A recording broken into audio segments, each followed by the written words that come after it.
going on, Jerome, homies? Minnesota Vikings head coach Kevin O'Connell fed the local media jackals on Wednesday ahead of the Sunday Night Football Showdown against the similarly 14-2 low-energy Detroit Lions in Detroit, a.k.a. Northern Windsor.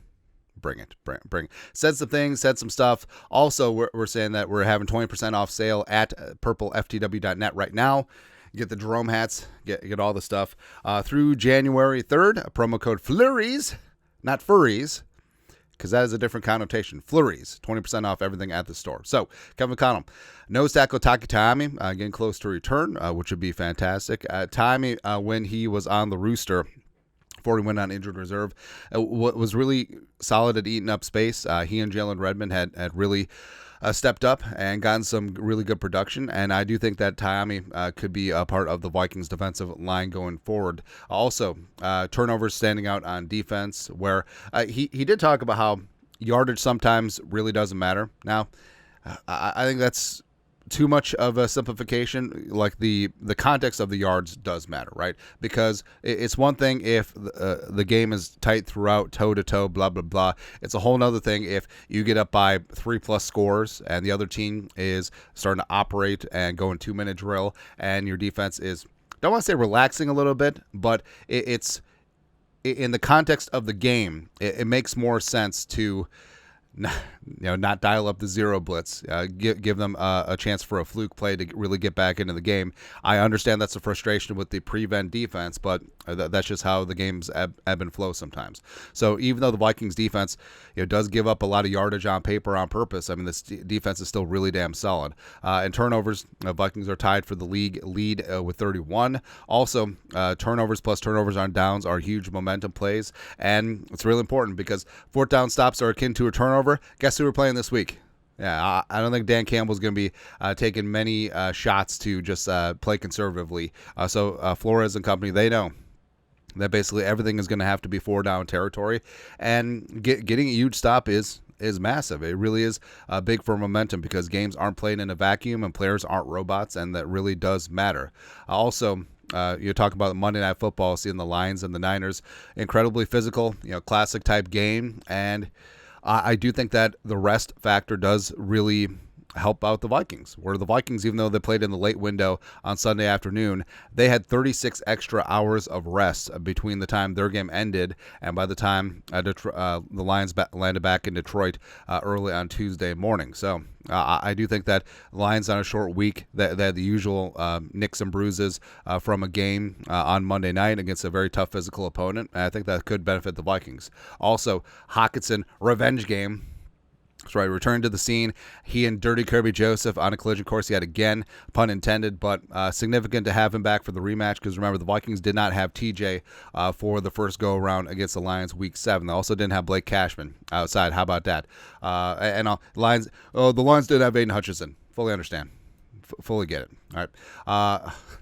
Also, it's why I had a friend of mine say that, the Lions don't have any unlikable players. Yeah.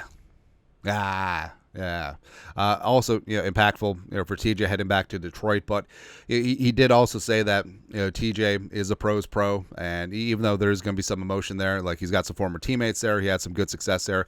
TJ did enjoy his time in the city of Detroit. It's like it's a business trip, and they're the team that stands in the way of the Vikings getting the 1 seed and winning the division. This is a t-shirt and hat type game. Also, Lions home field advantage Week 18 is big, but this team has done very good things on the road this season. Only dropped 1 on the road, allegedly against the Rams. So the Vikings have indeed been road warriors this season. Plus, division games. I mean, throw the records out, even though the records are pretty good when it comes to division games. Also, highlighting. Talked about how when someone makes a big-time play, he likes showing the clips to the full team during full team meetings, also explaining why this happened there, and also he'll use clips from around the league. It's just like, hey, don't do this. Hey, fumbling the ball or discarding the ball before you cross the goal line, don't do that. Yeah. But points out his mistakes as well as a play caller, as well as a game manager, and the team learns about situational football. And it's not on the practice field or anything like that, but just thinking about football cerebrally, as opposed to this is the play, as opposed to telling you the what about the why and the how, and start thinking that way. I think that's really important. Also, Slinging Sammy Darnold talked about how post Jacksonville has been huge moments of growth, because I mean, Jacksonville was the nut low for Darnold here with the Vikings. 3 picks, 12-7 game, didn't score any points aside from field goals. And Darnold, I mean, those 2 games against the Colts and the Jaguars, he was forcing the ball to Justin Jefferson, but he's really grown over the last couple of months. Like, he should be NFC Defensive Player of the Week, but leading come from behind wins, playing clean football, and just really getting after things. Really, over the last 7 games, he's thrown 1 bad pick, and that was against Green Bay, and he bounced back from that really quickly. And talked about how he's ascending in his comfort with the plans, and talked about how the greatest quarterbacks of all time, talk about their weekly routine, and that's something that Darnold is in, whether it's mentally, whether it's preparation-wise, whether it's them meeting on Fridays, going over the plays that he likes, plays that he doesn't like, big Saturday preparation as well, massage, sauna, taking care of his body after games. So, I mean, also he talked about how Darnold has a short-term memory. Like, through the interception against the Packers, they came back, stayed aggressive, went down and get a touchdown. And Kevin O'Connell, he's going full throttle. KOC is an aggressive play caller by nature, and he does have that confidence in Darnold, where it's just like, okay, we had a negative play. All right, we're still going to be on the attack. And also that showed late in the game as well, when the Vikings needed 2 first downs instead of run. It was 3 passes and a run. And he trusted Darnold to make the throw to win the game, and he did that. It was great. Also, talked about how Darnold and Bradbury have developed nicely in terms of setting protections, where it's not just studying what a team does, because what a team does on film isn't necessarily what's going to happen on the field, but just understanding situations and being able to adapt.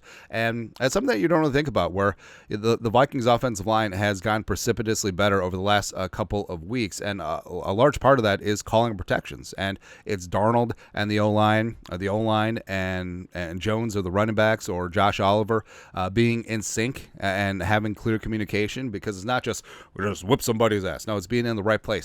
And also, you're trusting your teammates and adapting and getting after it. And that's something that has gotten a lot better, and something that they're going to need down the stretch. Plus, Connell's raved about having 5 quarterbacks in the fold. So you got Darnold, you got Mullins, Brett Rippon on the 53, Danny Dimes on the practice squad, J.J. McCarthy, full participant in the meetings as well, even though he's on IR.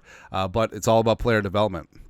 And he talked about how it's more than just the quarterbacks as well. He shouted out specifically Dwight Newby-Gluthern, Levi Drake Rodriguez for the work that they put in. And also, O'Connell's gotten a stick for having so many coaches in the building, like position coaches, assistant position coaches, quality control.